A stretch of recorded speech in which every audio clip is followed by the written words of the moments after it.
Hello students, welcome back to my YouTube channel professor Shubham Tiwari, जहां पे हम प्रोवाइड करा रहे हैं हमारे कॉमर्स सेक्शन वाले बच्चों का जितने भी आपके सब्जेक्ट हैं, syllabus, paper pattern and most important questions की बात की जाती है। जैसा कि हमारा टॉपिक चल रहा है, कुछ सब्जेक्ट के टॉपिक्स भी आपको प्रोवाइड कराए जाते हैं। जैसा टॉपिक है hashtag number 7, yes sir BCom BAF वाले बच्चे, आप लोग का फाइनेंशियल अकाउंटिंग 4 का जो टॉपिक चल रहा है सर पीपीआई।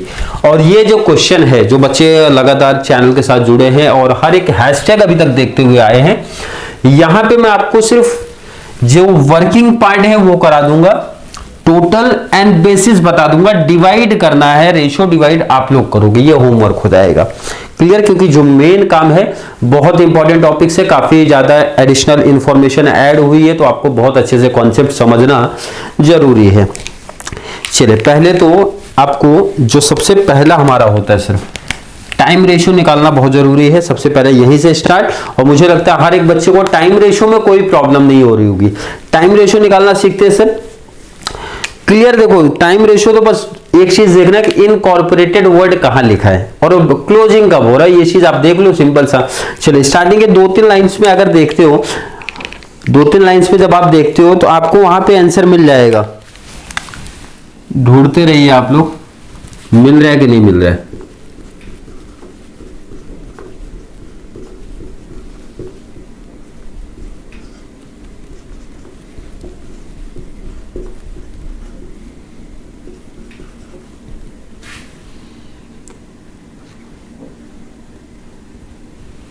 क्लियर है? बिल्कुल सर।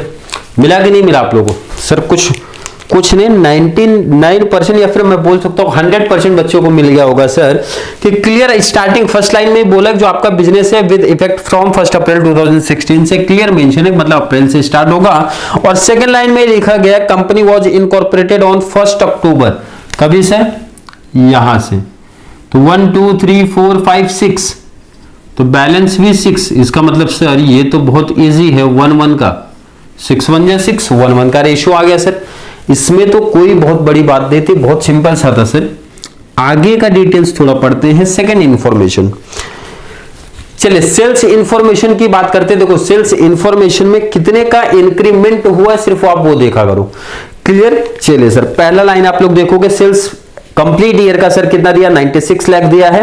और आगे बोला, सेकंड लाइन में बोल रहा है जो इंक्रीमेंट हुआ है sir 2/3 during the year, rest of the year. अब ध्यान रखना, 96 लाख कभी तक है sir, across evenly up to the date of certificate of incorporation. ये चीज बहुत इंपॉर्टेंट है, वो आप समझो क्या बोल रहे हैं।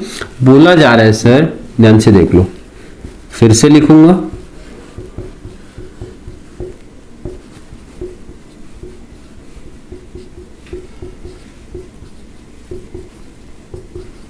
क्लियर है? बिल्कुल। मैंने बताया था जब इंक्रीमेंट की बात करते हैं, बहुत सिंपल सा लॉजिक है, जिस मंथ से इंक्रीमेंट हो रहा है वो ध्यान दो। हमने परसेंटेज का इंक्रीमेंट कर लिया, अब यहां पे थोड़ा सा कंफ्यूज करके मैथ्स की बातें कर रहे हैं सर। बोलने जो इंक्रीमेंट हो रहा है ना भाई, पोस्ट में जो इंक्रीमेंट हो रहा है 2/3 का इंक्रीमेंट हो रहा है। कितने का? 2/3। अब परसेंटेज वर्ड नहीं है तो परसेंटेज नहीं है तो 100 मत लेना, जब परसेंटेज रहेगा तो ही 100 लिया जाता है, इसे जानकर। 2/3 बोला है तो 1 लिया जाएगा। कब से सर? जब आपका सर प्री के पहले तो कॉमन है, प्री के पहले तो कंप्लीट ईयर दिया था और सिंपल सर टोटल दिया सर, टोटल दिया। और बोला गया आगे का डिटेल में बोल रहा है कि जब आपका मींस इनकॉर्पोरेशन के बाद 2/3 का इंक्रीमेंट हुआ है। ध्यान से देखो इधर, इसका मतलब सर एग्जांपल मैं लूंगा, यहाँ पे 1 है, ध्यान से समझो, बहुत इजी टॉपिक है। 1 है, इसके पहले सर 1 था, 1 हर मंथ का है। अब आगे क्लियर बोले 2/3 का इंक्रीमेंट हो रहा है, तो सर 2/3 लिख दूं क्या? नहीं, 2/3 का इंक्रीमेंट मतलब जितना पहले था उसमें 2/3 इंक्रीमेंट हो रहा है। पहले इंक्रीमेंट तो कर लो, 2/3 का इंक्रीमेंट, तो सर पहले 1 था, अब 2/3 का इंक्रीमेंट हुआ तो ये कितना हो जाएगा? अब यहां कुछ नहीं तो 1, 3 1 जा 3 + 2 5, मतलब 5/3 हो जाएगा। कितना हो गया सर? 5/3 क्रॉस मल्टीप्लाई, 3 1 जा 3 + 2 5, 3 1 जा 3, तो ये हो गया सर 5/3 5/3 5/3 5/3 5/3 5/3, 1 2 3 4 5 6, ये हो गया सर प्री में 6, सब जगह 3 दिख रहा है तो यहां 3 लिखो। 5 कितना टाइम है सर? 3 + 3 6 टाइम है, 6 टाइम ऐड कर लो, 5 6 जा 30, कैंसिल हो गया सर, आ गया 10, 2 से डिवाइड करो, 2 3 जा 2 5 जा, कितना है सर 3 5। बहुत इंपॉर्टेंट है, बहुत इंपॉर्टेंट है। जिनको कॉन्सेप्ट नहीं समझा वीडियो रिपीट करना। जब इस तरीके से टॉपिक आता है 1/3 का इंक्रीमेंट हुआ, 2/3 का इंक्रीमेंट हुआ, 2/5 का इंक्रीमेंट हुआ, तो जब से इंक्रीमेंट हुआ भाई उसके पहले 1 ले लो, और जब से इंक्रीमेंट हुआ 1 में प्लस करके बैलेंस मंथ में लिख दो, क्लियर। और बाद में इस तरीके से टोटल करके कैलकुलेशन करना है। किसी बच्चे को इसमें कोई डाउट, कोई कंफ्यूजन है? सर कोई डाउट, कोई कंफ्यूजन, यहां तक कोई प्रॉब्लम हमको नहीं आ रही है। आगे का डिटेल्स पढ़ते हैं। चलिए नेक्स्ट एंट्री की बात करते हैं। एंट्री नंबर 3 जो है रेंट को लेके काफी लोग कंफ्यूजन में है, जबकि इसका बहुत सिंपल सा एक लॉजिक आपको समझा चुका हूं। रेंट का एंट्री पढ़ते हैं। सर क्या दिया? Rent for the office building was paid at the rate of 1,20,000 per annum. अब ध्यान रखना पर एनम बोला गया है, 120 है, अप टू सितंबर 2016। कहां तक सर? सितंबर 2016 तक, मतलब प्री वाले पार्ट तक, क्योंकि अक्टूबर से क्या हुआ सर पोस्ट, मतलब प्री तक उन्होंने बोला at the rate of 1,20,000 per year का। आगे बोला गया इंक्रीमेंट, तो मैंने आपको सिंपल सा बताया था, जो बच्चा इंक्रीमेंट अगर नहीं भी देखता है तो भी इजी फाइंड आउट कर सकता है। सर कैसे? वर्किंग नोट नंबर में 3 लिख देता हूं आपको। क्या है सर आपका रेंट? क्या बोला था सर? 120 साल का है। कितना साल का है? तो पर मंथ निकाल लो। सर डिवाइड बाई कितना? अब डिवाइड बाई 12 क्यों किया, समझ में आना चाहिए सर। 1 साल 1 ईयर का दिया था तो डिवाइड बाई कॉमन सा डिवाइड कर दिया, तो ये जो आया 10,000 ये पर मंथ आया। क्या आया सर? पर मंथ आया। और मैंने आपसे पूछा ये 120 कौन से मंथ तक था? सर ये प्री तक ही था, तब तो और इजी हो गया। प्री मतलब कितना मंथ सर? सितंबर मींस काउंट कर लो सर 6, और 1 मंथ का 10, तो 6 मंथ का मल्टीप्लाई कर दो 60। और मैंने यही कॉन्सेप्ट समझाया था, अगर आपको प्री मिल गया, प्री का रेंट, जैसे एग्जांपल की बात करते हो, रेंट आपका 132 है, और यहां पे आप लिखो वर्किंग नोट नंबर 3। अगर आपने प्री फाइंड आउट कर लिया तो इंक्रीमेंट देखने की जरूरत नहीं है हमको। 130 में से 60 माइनस किया, जो बैलेंस आया वो हो गया। क्लियर है कि नहीं है सर? बिल्कुल इजी टॉपिक था, या फिर इंक्रीमेंट का कॉन्सेप्ट करना कर सकते हो, बट जब आंसर सर हमको सिंपल सा मिल जा रहा है तो वो मेथड बेस्ट है। प्री फाइंड आउट कर लो, जो बैलेंस बचा वो पोस्ट में हो जाएगा। आगे का डिटेल्स है। Travelling expenses include 24,000 towards sales promotion. Travelling देखो, टोटल अमाउंट अगर मैं ट्रैवलिंग की आपसे बात करूं कितना है सर? ट्रैवलिंग एक्सपेंस 84 में से 2 पार्ट में अब ट्रैवलिंग आपका डिवाइड होगा, और 2 पार्ट में से कौन सा सर? एक तो travelling expenses 24 towards sales promotion. इसका बहुत सिंपल सा लॉजिक हो गया। 24 अगर आपका सेल्स प्रमोशन का है, 24 अगर आपका सेल्स प्रमोशन मतलब ये तो सर हमारा सेल्स पे ही जाएगा। क्लियर है? तो बैलेंस जो बचा ना वो आपका ऑफिस में शिफ्ट हो जाएगा फिर। मतलब सर कितना 84 था, 84 में से आप 24 माइनस कर दो, बैलेंस बचा 60, ये ऑफिस में चले जाएगा, क्योंकि जब क्लियर मेंशन है सेल्स का है तो अदर रिमेनिंग ऑफिस में जाएगा। एंड ऑफिस के एक्सपेंसेस हमारे सर टाइम पे जाएंगे। कहां पर? टाइम पे। क्लियर है? आई होप बच्चों को समझा। ट्रैवलिंग 2 पार्ट में क्यों क्लियर डिवाइड किया था, मैंने पहले से लिख के रखा है, और रीजन समझा चुका हूं आपको क्यों लिखा गया है। आगे का डिटेल्स। डेप्रिसिएशन, ये सब इंफॉर्मेशन ऐसे है, एडिशनल इंफॉर्मेशन ही तो सबसे इंपॉर्टेंट था। क्या डिटेल्स? डेप्रिसिएशन के बारे में क्या डिटेल है sir? Includes 3,000 for assets acquire in the post incorporation period. ये देखो कंफ्यूज करते, बाकी कुछ है नहीं टॉपिक में। जैसे देखो यहाँ पे सिंपल सा मैं डेप्री का वर्किंग तो नहीं बोल सकते हो आप, ये मैं पूछूं आपसे डेप्री का टोटल अमाउंट क्या है वो आप हमें बताइए। तो डेप्रिसिएशन का टोटल अमाउंट सर लास्ट में दिख रहा है 48। टोटल कितना है? 48। मैं आपसे पूछूं डेप्री से डिवाइड किस पे होता है? टाइम पे, सेल्स पे, किस पे आप डिवाइड करते हो? ये तो पूछने वाली बात ही नहीं है बच्चा, ये बोले पूछने वाली बात थोड़ी सर, ये तो हमको पता है टाइम पे जाएगा। टाइम पे जाएगा। टाइम मतलब ये आपका प्री, ये आपका पोस्ट।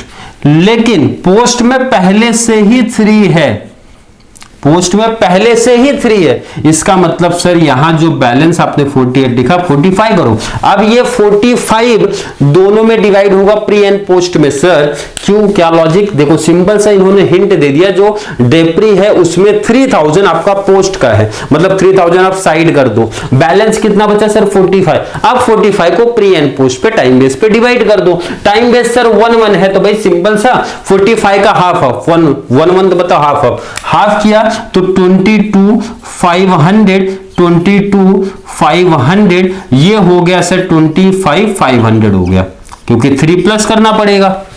इजी है सर, काफी इजी लग रहा है। चलो डेप्री का वर्किंग मैंने कर दिया है, तो यहां पे आपको दिखा देता हूं टोटल कितना था आपका सर 48 था, वर्किंग पार्ट आपने किया है तो वर्किंग नंबर सर हमारा 4 हो गया, प्री में आपका 22,500 आया, पोस्ट में सर 25,500 आया।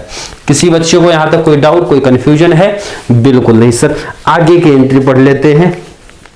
Purchase consideration was discharged by the company on 31st October 2016 by issuing equity shares of rupees 10। देखो इस तरीके से चाहे इक्विटी दे चाहे डिबेंचर्स दे, हमको यहाँ पे कुछ नहीं करना है, हमारा काम है कि सिर्फ आप डेट देखना, भाई कौन सा डेट की बात किया, डेट आप देखो और इसका रिलेशन सर किसके साथ है, कौन से एक्सपेंस के साथ है, वेंडर देखो कहीं पे होगा, इंटरेस्ट पेड टू वेंडर। अगर मैं आपसे पूछूं इंटरेस्ट पेड टू वेंडर आपका कितना है, इंटरेस्ट पेड टू वेंडर आपका सर 21 है, कितना है इंटरेस्ट पेड टू वेंडर आपका 21 है।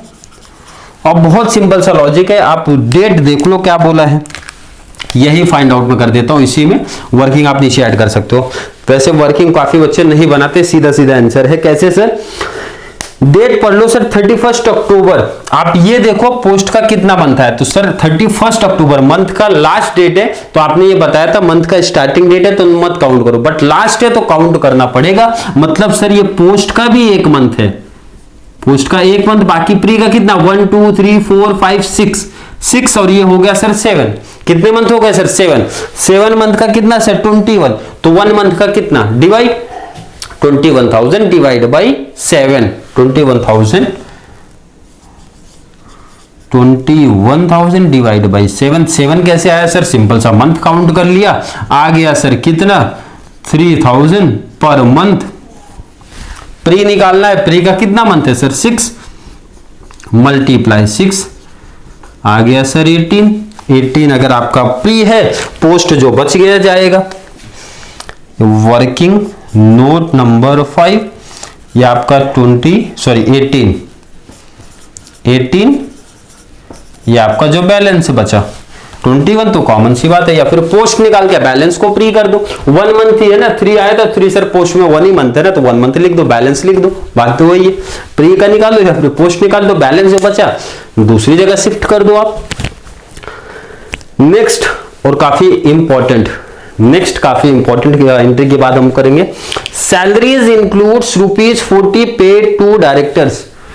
सैलरीज का अमाउंट कितना सर 240, जिसमें से बोला गया 40 डायरेक्टर्स को पे किया गया। मतलब सैलरीज के 2 पार्ट है, डायरेक्टर्स आप यहां पर हैं इनको 40 लिख दो, और डायरेक्टर्स की सैलरी कहां पे आती है अगर बताना पड़े अभी तो काफी प्रॉब्लम का काम है आप लोगों का। तो कहां पे जाएगा सर, काफी याद है बच्चों को सर, पोस्ट में जाएगा, क्योंकि आपने इंट्रोडक्शन पार्ट में ही बताया था, समझाया था अच्छे से लॉजिक। तो मैंने बोला 240 में से भाई 40 माइनस बैलेंस जो बचा वो एम्प्लॉई का है। सर पता कैसे चला एम्प्लॉई का, आगे का डिटेल्स पढ़ते हैं तो पता चल रहा है वहां पे। ध्यान से बहुत अच्छे तरीके से डिटेल पढ़ना, बहुत थोड़ा सा मजेदार टॉपिक दिया है। क्या बोल रहे sir, there were 3 employees up to 39 2016।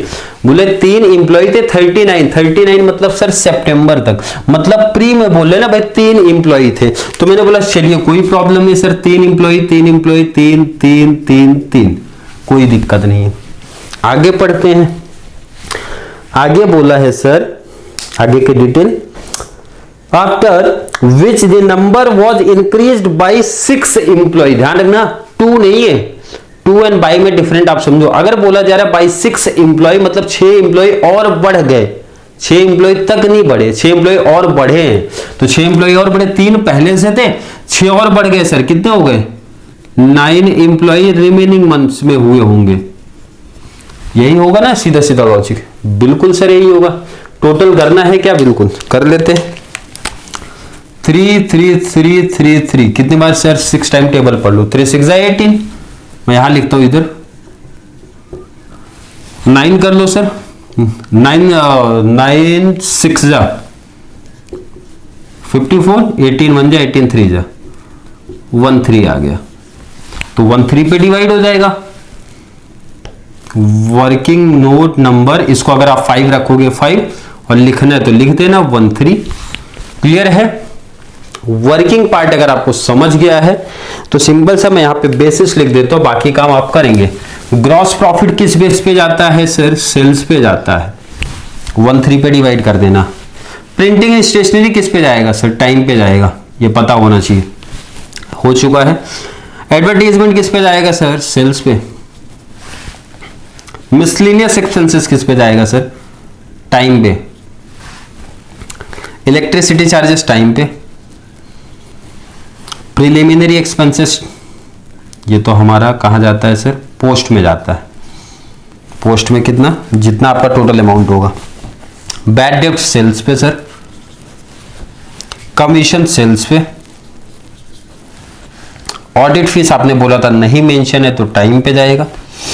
Debenture interest पता होना चाहिए, कहां जाता है सर? पोस्ट में।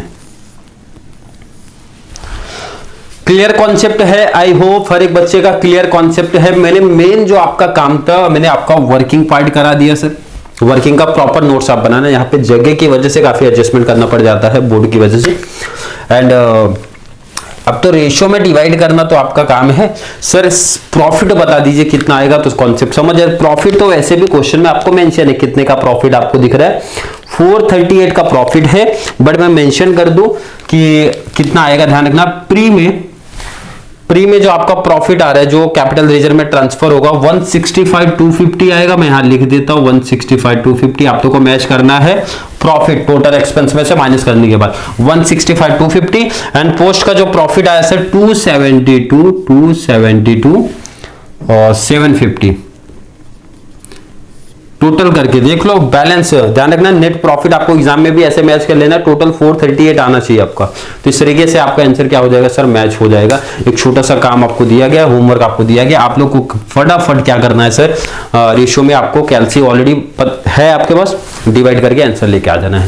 क्लियर कॉन्सेप्ट है? देखो पीपीआई बहुत इजी टॉपिक है। मेरा सजेशन हर एक बच्चे को सेमेस्टर 4 को लेके जब आप पीपीआई की प्रैक्टिस करो, बीकॉम वाले बच्चे 20 मार्क्स ऑब्जेक्टिव लेकर चलो, 20 में से 20 सर लाना है। एंड हमारे जो बैक वाले बच्चे 15 में से 15। सर कैसे प्रैक्टिस करना है, कम एग्जाम्पल्स में बेस्ट स्कोर कैसे कर पाए? तो देखो इस टॉपिक में जो सबसे इंपॉर्टेंट चीजें हमारी हैं कि जिस बच्चे को ये एडिशनल इंफॉर्मेशन करने आ गया, टॉपिक क्लोज। एंड एडिशनल में जो सबसे इंपॉर्टेंट है, पहला तो आपका सेल्स रेशियो। टाइम तो हर एक बच्चा निकाल देगा सर। सेल्स रेशियो की बात होती है पहला।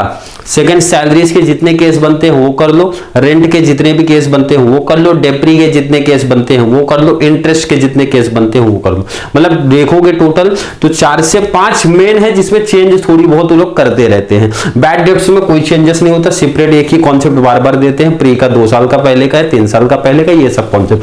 तो आपको वही ध्यान में रखना है, जो चेंज हो रहा है उसी पे आपका फोकस होना चाहिए कि सर उसके 10 से 12 एग्जाम्पल हमने कर लिए, बस उसके बाहर नहीं पूछा जा सकता है। उसी टाइप्स में से आपसे एग्जाम में पूछा जाएगा। क्लियर कॉन्सेप्ट है? आई होप हर एक बच्चे का क्लियर कॉन्सेप्ट है। फिर भी किसी बच्चे को डाउट कंफ्यूजन अगर होगा कमेंट में ऐड कर देना, नेक्स्ट वीडियो में रिप्लाई उसका मिल जाएगा। तो चलिए मिलेंगे नेक्स्ट क्लास में, जहां पे हम लोग बातें करने वाले हैं फाइनेंशियल अकाउंटिंग के कोई भी अदर टॉपिक के बारे में। तब तक के लिए थैंक यू सो मच।